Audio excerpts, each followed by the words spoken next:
Assalamualaikum warahmatullahi wabarakatuh. Selamat pagi anak-anak. Bagaimana kabar kalian hari ini? Semoga senantiasa dalam limpahan rahmat Allah Subhanahu wa taala. Sudah lama kita tidak bertemu bertatap muka secara langsung karena memang kondisi masih belum memungkinkan. Untuk itu, pada pembelajaran kali ini yang berbeda dari tahun-tahun sebelumnya, yakni kita melakukan pembelajaran secara daring. Ya, salah satunya melalui media seperti ini. Namun saya harapkan semoga pembelajaran ini tidak mengurangi esensi dari proses pembelajaran yang seharusnya dilakukan secara tatap muka. Untuk itu, marilah kita awali pembelajaran kali ini dengan mengucapkan basmalah secara bersama-sama. Bismillahirrahmanirrahim.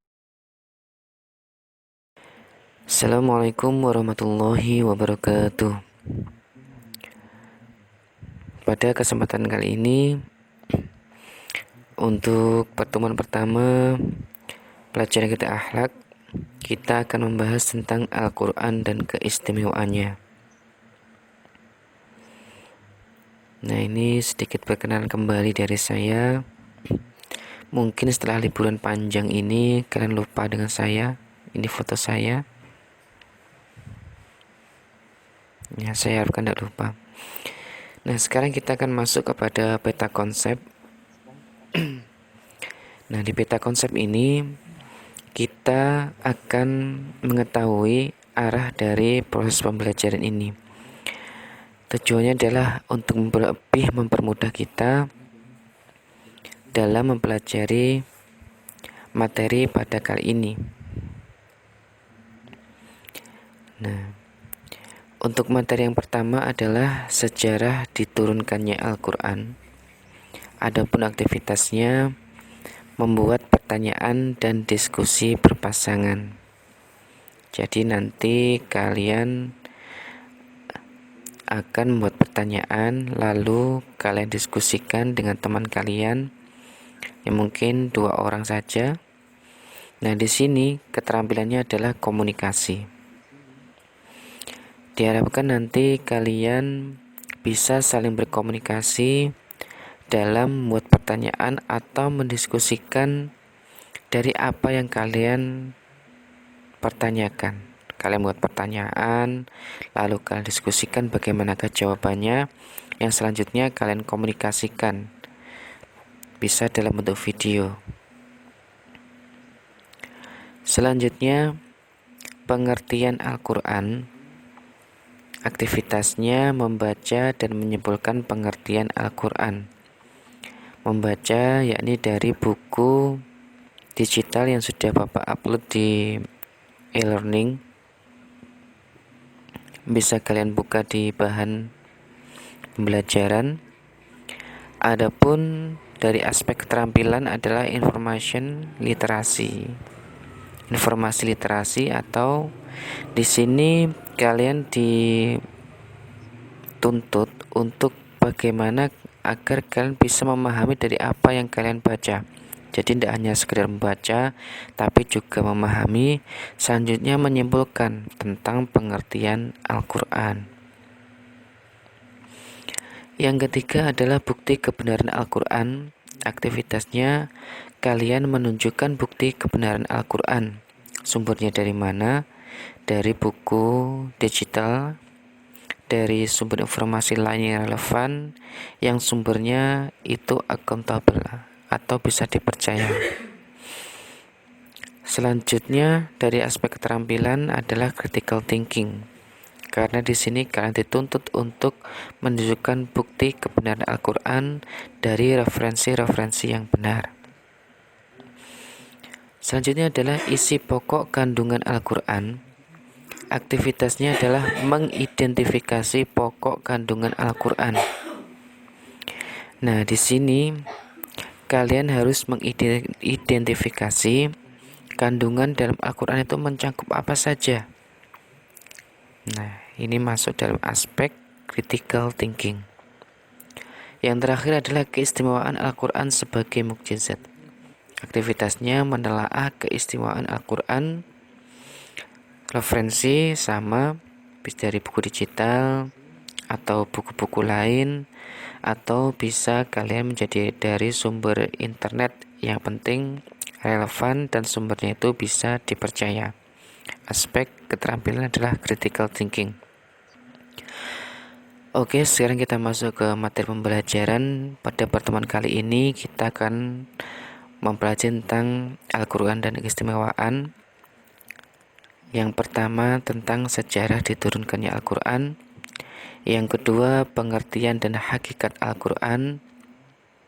Dan yang ketiga adalah bukti tentang kebenaran Al-Quran.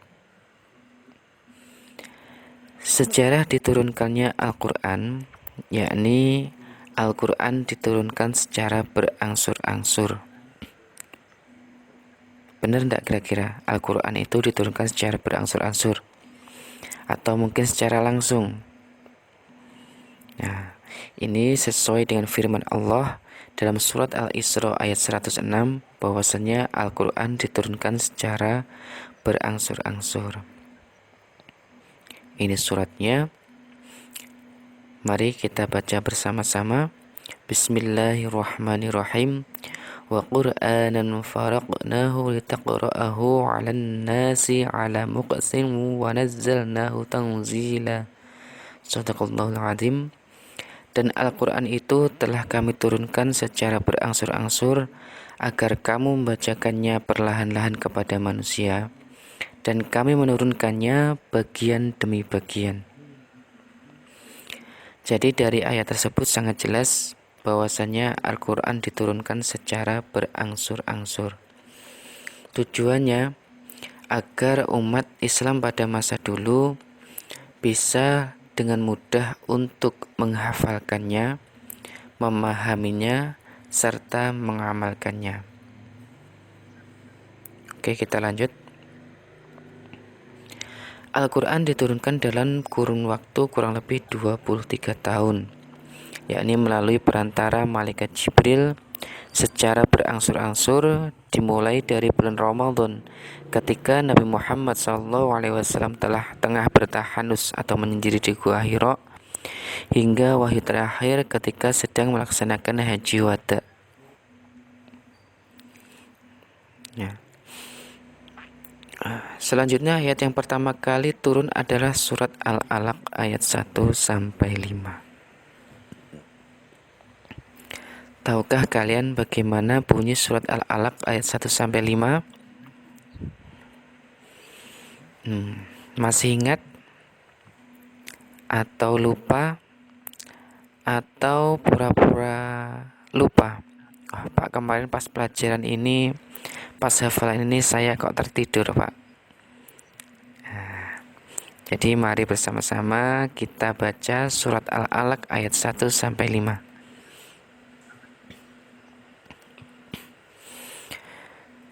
Bismillahirrahmanirrahim. Iqra' bismi rabbikal ladzi khalaq.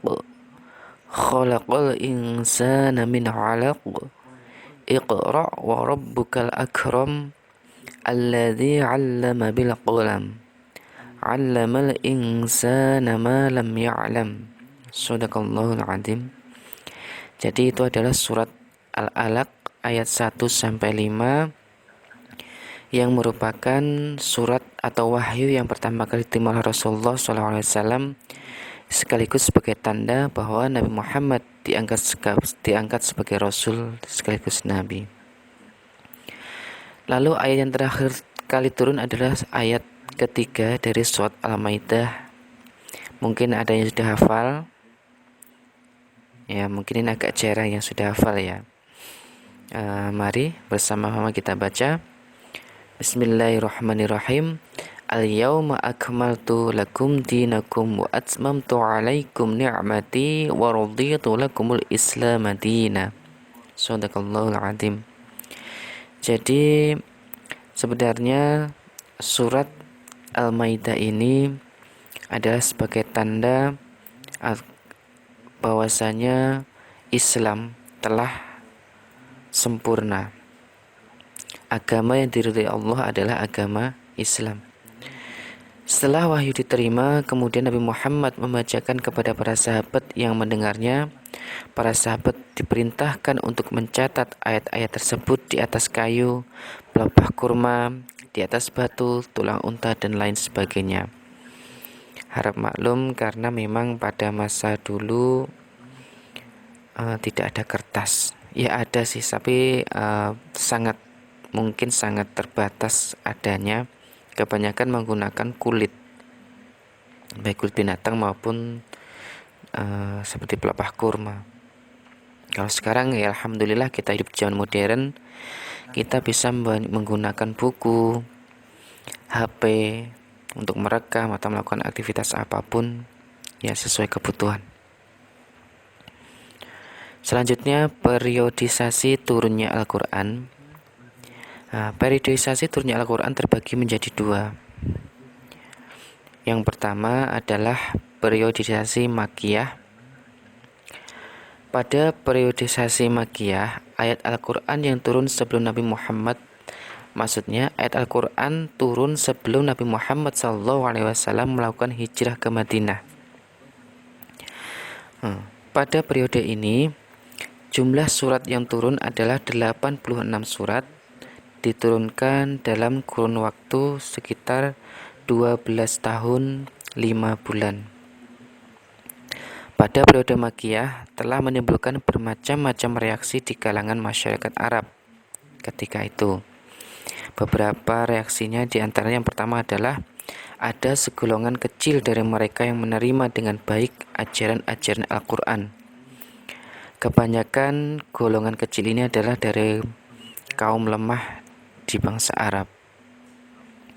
Yang kedua, sebagian besar di antara mereka menolak ajaran Al-Quran karena mereka tetap mempertahankan adat istiadat dan tradisi nenek moyang mereka dalam hal menyembah berhala.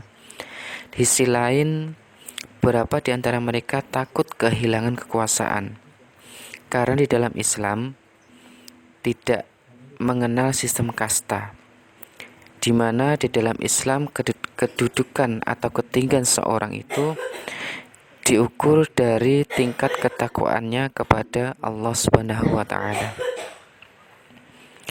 Selanjutnya adalah periodisasi Madiniyah.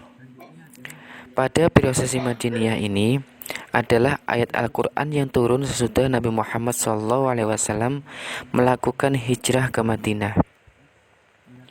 Adapun jumlah surat yang turun pada periodisasi Madinah ini sebanyak 28 surat, turun selama 9 tahun 9 bulan. Pada periodisasi ini maksudnya pada periodisasi inilah turun wahyu yang terakhir, yaitu surat Al-Maidah ayat 3. Sejak periode Mekah, Nabi mempunyai penulis wahyu resmi yang bertugas menulis setiap wahyu yang baru turun.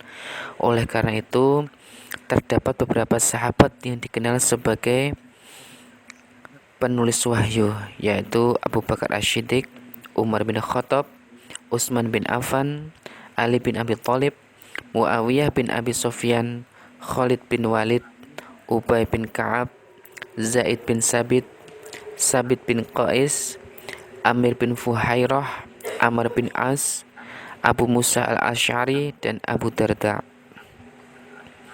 Pada awal-awal Islam, Rasulullah SAW juga melarang para sahabat menuliskan hadis Nabi karena dikhawatirkan tercampur dengan Al-Quran. Hal ini bertujuan menjaga keotentikan Al-Quran. Selanjutnya, sejarah pembukuan Al-Quran. Al-Quran pada masa sebelum wafat Rasulullah, yakni setelah Nabi Muhammad SAW hijrah ke Madinah dan urusan kaum muslimin menjadi teratur, beliau memerintahkan kepada sekelompok sahabatnya untuk memperhatikan keadaan Al-Quran, mengajarkan, mempelajari, dan menyebarkannya. Wahyu itu tercatat hari demi hari hingga tidak musnah. Ayat-ayat yang diturunkan secara bertahap ditulis pada papan-papan, kulit domba, atau pelepah kurma dan dihafalkan oleh para sahabat. Lalu Al-Quran pada masa sudah Rasulullah SAW wafat.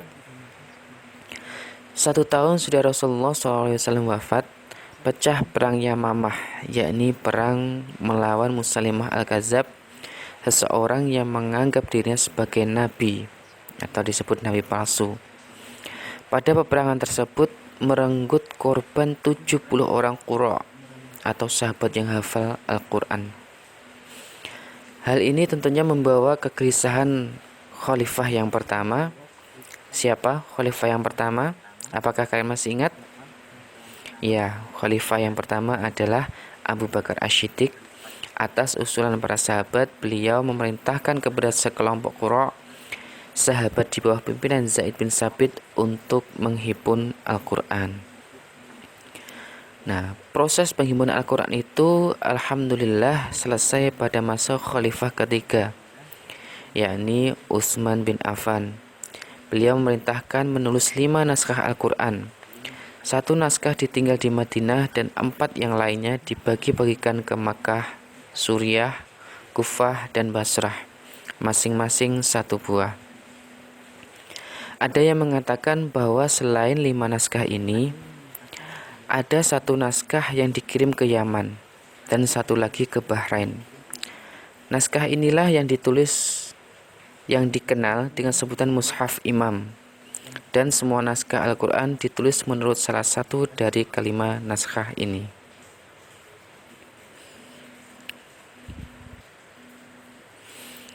Pengertian dan hakikat Al-Quran.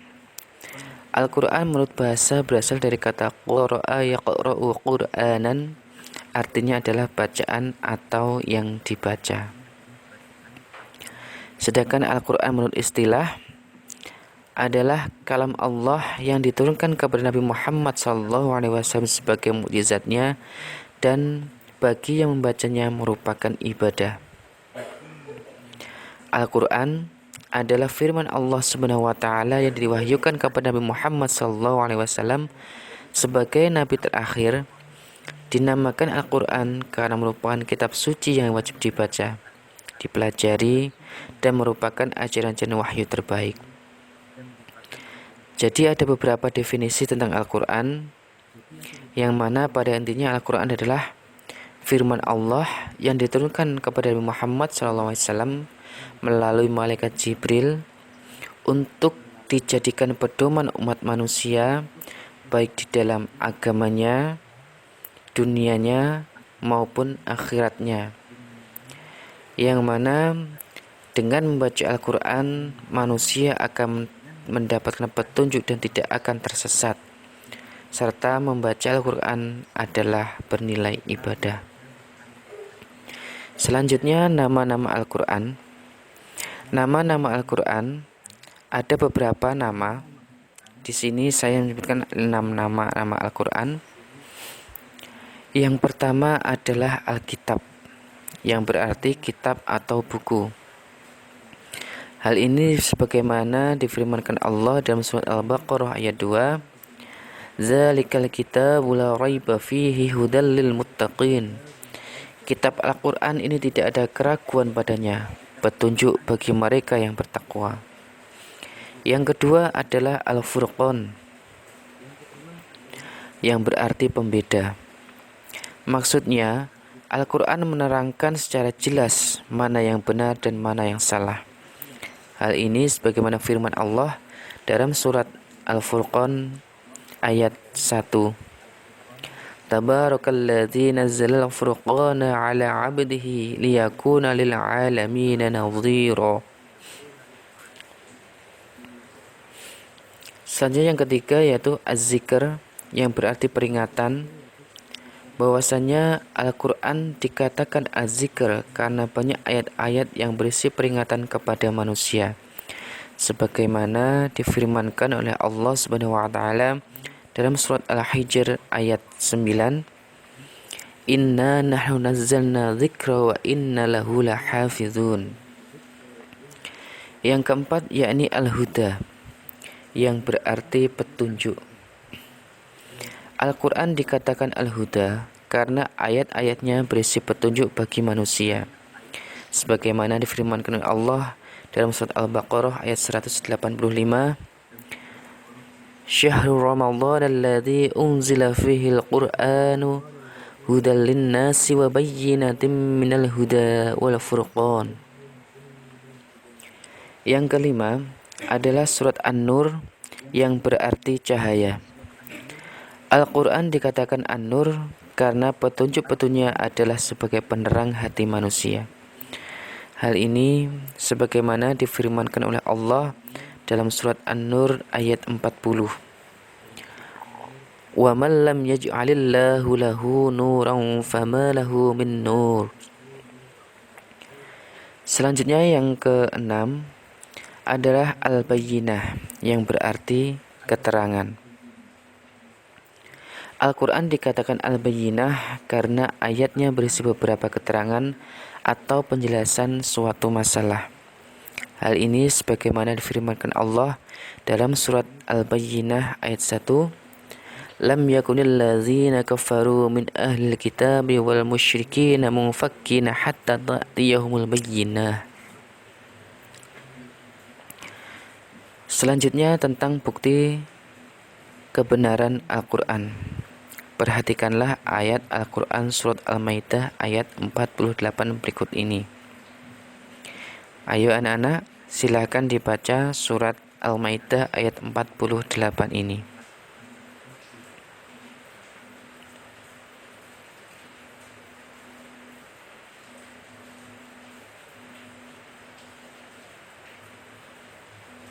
Nah, sudah. Pada ayat di atas menunjukkan adanya bukti kebenaran Al-Quran yang dikemukakan dalam tantangan yang sifatnya bertahap. Adapun tahap yang pertama adalah menantang siapapun yang meragukannya untuk menyusun semacam Al-Quran secara keseluruhan. Tahap yang kedua, menantang mereka untuk menyusun 10 surah semacam Al-Quran. Tahap yang ketiga, menantang mereka untuk menyusun 1 surah saja semacam Al-Quran. Tahap keempat, menantang mereka untuk menyusun sesuatu seperti atau lebih kurang sama dengan 1 surah dari Al-Quran. Pada kenyataannya, meskipun para ahli sastra di Arab berkumpul mencoba untuk membuat suatu bandingan Al-Quran, ternyata tidak ada satupun di antara mereka yang berhasil menandingi Al-Quran. Pada masa Abu Bakar Asy-Syiddiq, muncul beberapa orang murtad dan mengaku sebagai nabi. Mereka mencoba membuat tandingan terhadap Al-Quran, tetapi tandingan yang mereka buat tidak ada nilainya sama sekali. Mungkin itu untuk pertemuan pertama ini. Semoga bermanfaat. Kita sambung pada pertemuan minggu berikutnya. Dari saya akhiri. Wassalamualaikum warahmatullahi wabarakatuh.